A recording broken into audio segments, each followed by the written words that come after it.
What is up, guys? It's your girl Ashley. I am back with another video. Ooh, and look who I have with me today, Miss Paris. And your bow is all the way on the other side of your head. Say hi, everybody. Hi. Say I'm 2 weeks old. You say I'm 2 weeks old and I'm getting my brown color. Huh? See, I'm getting nice and chocolate for you guys. What's up, y'all? It's your girl Ashley. I am back with another one. I need you to stay. I need you to stay. Oh, I need you to stay.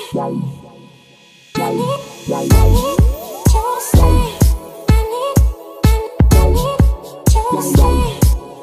I need you to stay. Alright, guys, so today's video is basically going to be about what they don't tell you about after you have a baby. Postpartum.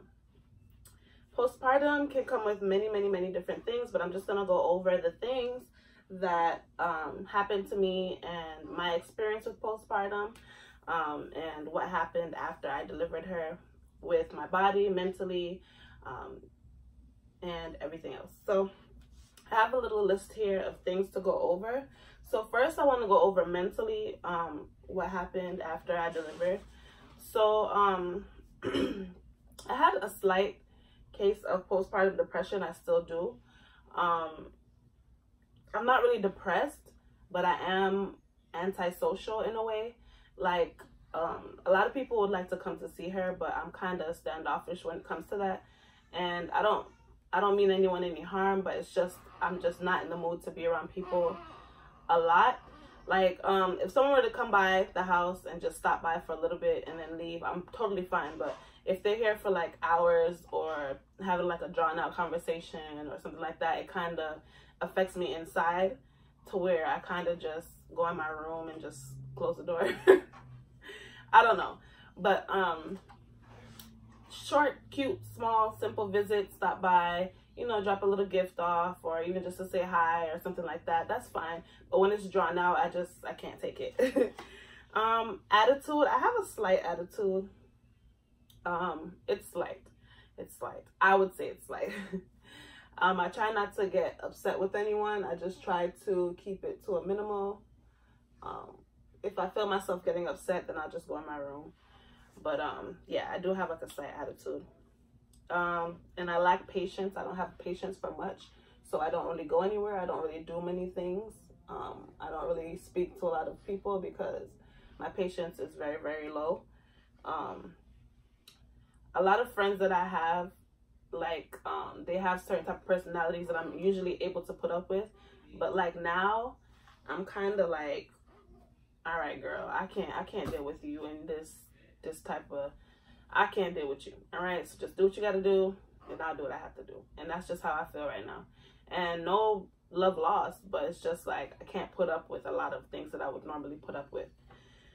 So my patience, I lack a lot of patience right now. It's low. My pain tolerance, though, is high. I can put up with a lot of pain. After I had her, I'm going to get into the physical part right now. After I had her, I've gone through so much pain, way more pain than with Prince. And it's crazy because she was only 6 pounds, 3 ounces, and Prince was 8 pounds, 4 ounces. So, it's really crazy because she's much smaller, and I was also earlier in the pregnancy, but she caused more pain than Prince did. Now, I only got, a 2-degree laceration, so my stitches weren't as much as I had with Prince. Prince tore me further, but obviously because he was bigger, but and also because I knew that I need to push when I'm my bad, y'all, I had to delete some footage. So yeah, where was I? Pain tolerance. So yeah, I forgot what I was talking about. Yeah. So yeah, I knew this time around to push more when you're having contractions versus in between contractions. So that's why I really tore with Prince, because I just kept pushing, even in between contractions. So with her, I learned, and that's why it was way more easier for me to get her out, and less tearing and bruising down there. But yeah, I only got I got stitches halfway, so I don't understand why it's so painful this time around. Not necessarily the stitches, but my healing process. So let's start off with just bleeding. Bleeding happens after you have a baby. Not many people know this. So you're gonna bleed way more than you do on your period. This pregnancy, I bled a lot more than Prince's own. Not a lot excessively to where I need to go to the hospital to see what's going on, but enough, a lot more than what I did with Prince. This time around I had a lot of clots also. I had a clot that was like this big, and I'm looking at it and I'm like, Mom, I called my mom, like, is this normal? She's like, yeah, this is normal. And it looks like jelly. It looks like strawberry jelly almost. It didn't even look like an actual blood clot, like that dark color. It looked almost see-through, like a see-through red. It was weird. But yeah, I didn't clot with Prince. I clotted, but it was probably like little small clots like this big, nothing really major. So that was different for me as well. So bleeding, clots, stomach contractions. So this time around I breastfed a lot longer than I did with Prince. I tried Prince the first day in the hospital, and you guys know the story with that. But for Paris, she's still breastfeeding. So she takes the breast and bottle, so that's a good thing. But I have a lot of stomach contractions. My stomach contracts a lot. My stomach contracts to the point that it hurts, and I feel like it's because I breastfeed. But it's actually pulling my stomach in a lot. From the first day I had her, my stomach, I still look like 6 months pregnant. So now it went down a lot. It's not flat, but it went down a lot. And I'm gonna show you guys my stomach at the end of the video. Well, I'll probably just insert it here. So here's how my stomach looks. So this is my stomach, you guys.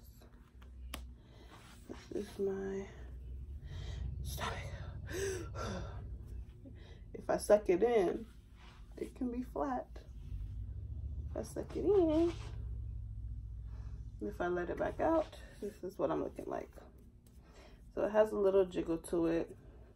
I still have my love handles here that need to go. But you guys, if I was to get rid of it, ooh, I would be a bad mama jamma. This is what it's looking like, y'all. Now,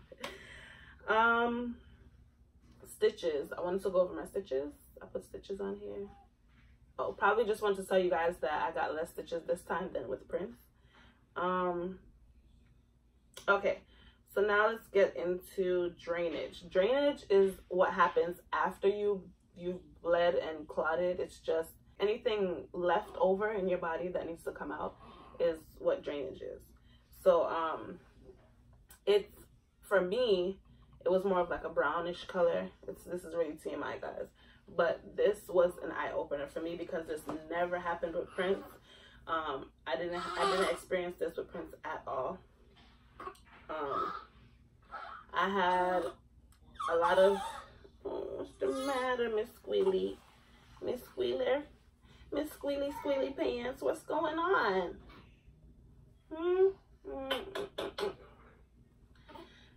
Yeah, so drainage, it was horrible, you guys. That was horrible for me. I could not deal. I had it for about a week. Right now I'm at a point where I'm bleeding very lightly, so I'm feeling like this is coming towards the end of all this ruckus.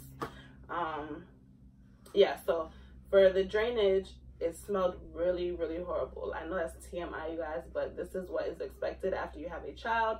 And I wanted to make sure that I made the video so that I can say this, because I did not expect this after having a kid. I did not go through this with Prince, so I did not expect to go through this with her, but I did. So I would like to share it because it's the reality. So after you bleed, you're going to drain. It's whatever needs to come out of your body after the blood. It could be a mixture of blood and other things, but it smells really horrible. And mine was a dark brown, like it was like a brownish, reddish brown, whatever. So with that, every time it'll come out, I have to change my pad instantly because it has an odor to it, which I could not stand. People around me, like my mom, didn't smell it or anything, but I smelled it. So yeah. So that's drainage. My first pee and poop after delivery. So after delivery, I had to pee and poop before I left the hospital. I passed gas. I did. That was easy. It wasn't painful. Peeing, I was so scared to pee. Like, I had to pee right after they stitched me up. I literally had to pee. And I was terrified. This was when before I even got into my actual room. I was still in the delivery room. And they just gave me, the nurse had just cleaned me up from my stitches. She you know, kind of washed it down a little bit. She used like a squirt bottle and kind of patted me down.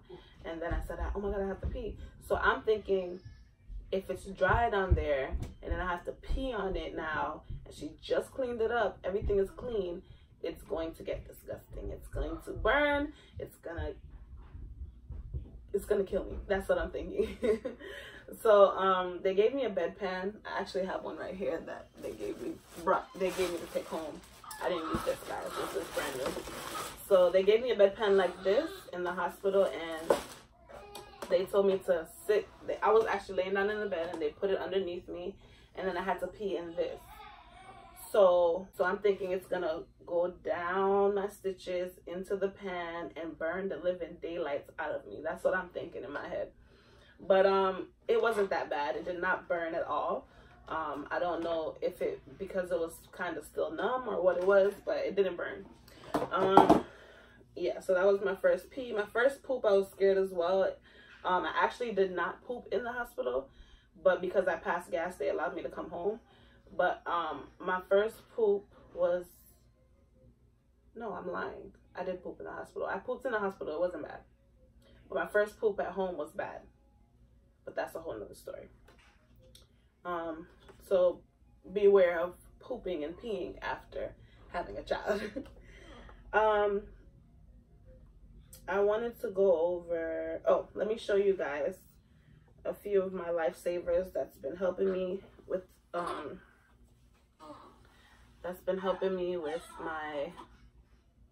with sanitation, I guess you can call it. So I have a few things here. This is the pad that I use, the sanitary pad that I use. I think it's from Kotex. If it's not Kotex, it's the Walmart brand. Equate. I think it's Equate. So it comes like this. It's an overnight pad because the ones in the hospital, I finished them. So this is what I use now. And it comes with the wings. I like that. It comes with wings because you can wrap it under your underwear like this. And then, yeah, you can wrap it under your underwear and your underwear won't get messed up by all of the, whatever's coming out of it. Blood, drainage, whatever. So that's pad. I got these from the hospital. You guys, when you go to the hospital, rack up on everything, okay? Rack up on pads, rack up on these. These are actually, like bed pads, I guess you can call them. It's this big. Sorry, I got Paris in my hand, so I can't really do much. But it's this big, and you can put it on your bed when you get home underneath you, just in case overnight you can't change your pad fast enough, and you don't want it to get on your bed. So this is what I use underneath me just to make sure my bed didn't get messed up. because with kids, you're already going to have to wash your sheets once a week. So you don't want to have to be washing 2-3 times a week because of you and your kids. What else do I have over here? This was also a freaking lifesaver, you guys. I got this from the hospital. It's called Tux. It's like medicated cooling pad. So they're round little small cooling pads that fit in this. It's the same size as this. And you take them out and it's wet. It's like a wipe. It looks like a wipe. It looks like a little round wipe. You take it out and you put it on in the middle of your pad when you're changing your pad. And then you pull your underwear up and it'll sit right where your stitches are. And it's really, really, really, really soothing for your area. It actually has witch hazel in it, which is good for healing. Yeah, and you can just check it out. It's called Tux Medicated Cooling Pads. If anyone had a vaginal delivery, I definitely recommend this. You can ask them if they have it in the hospital when you get there, or you can try to purchase it somewhere online by yourself. But one case of this was good enough for me. It comes with 40 pads, and right now I feel like I don't need it anymore, but I still use it from time to time. You know, if I get a little irritated or something down there, I can still use them. I think I have one left, but I can probably get another pack. But one has done justice, enough justice for me. And I'm sorry, Paris, I'm just messing up your sleep. But the people want to see you, mama. The people want to see you, baby girl. So this is my waist trainer that I've been using. I've used it for only a few days so far because it's only been 2 weeks for me postpartum. So I've used it a few days on and off. I got this from Walmart. I don't remember how much this cost. I purchased this right after I had Prince. But it's like a double strap waist trainer. So you put it around your waist, and then you have 2 other straps that you kind of can tighten it even more with. And this is the Gold's Gym brand, and it works miracles. You guys saw my stomach so far, so yeah, between breastfeeding and wearing that like 3 days out of the 2 weeks, that's what my stomach looks like now. All right, a few other things. Bed slippers, definitely. If you have tile in your home or even wood floor, anything cold. Sorry, Princess with my little brother. Definitely wear your bed slippers because it can make a whole difference with your body, especially if you're anemic. Wear the bed slippers after giving birth when you're home because it makes a big difference with your body. So things that I like to wear. I love dresses. I do not like wearing tights and stuff like that because it's just uncomfortable. The only tights that I do like to wear are like the short biker tights that I wear under my dresses just to kind of hold myself together. But I don't like actual tights, like Forever 21 tights with a band around it. Those are so uncomfortable. And before, like when I was pregnant, I would wear them all the time. But now I can't wear them. So I have like 20 pairs of tights that I have to go throw away because it's just not going to work. So yeah, I like dresses, bed slippers, no tights. And I just want to go over breastfeeding pros and cons for me. So the pros is you don't have to get up and make a bottle. You can just throw the boob in her mouth. If you forget a bottle, like the other day I went on the road and I forgot her formula, I was able to breastfeed. So there are pros like that where it's very accessible. Also my stomach went down a lot from it. My stomach contracts a lot from it. And she's getting all the nourishment she needs from my body. What else? And cons, I would say it hurts. It can get really, really bad. I have a video and I'm going to insert it right now of how bad your boobs can get if you do not breastfeed. I'm going to show you right now. So yeah, y'all, these things, look at that. I have a pad and it's leaking through the pad and I just put it on. Paris was taking them and then she just stopped. Yeah, so that's what I meant by how bad it can get. Anyways, y'all, Prince,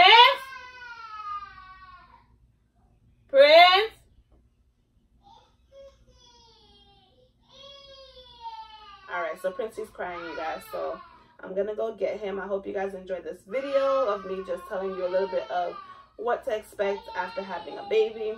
And this is Paris at 2 weeks. I'm gonna do an update on her probably when she turns a month. Yeah, I'm gonna do an update on you, baby. So this is her one last time. Hi, Mumsy. Say hi. Say I'm 7 pounds. Okay. So I'm gonna put her down and I'm gonna go get my baby boy. I will see y'all in my next video. I love you guys. Thank you for subscribing, and I hope that YouTube will enable the comments so that you guys are able to comment and ask me anything. You can follow me on Instagram if you want to ask anything for now, or Snapchat. I love you guys, love you guys, love you guys. Let me go get Princey. I'll see y'all in my next video. Peace. I'm too far from the camera. Just, I need you to stay. I need you to stay. I need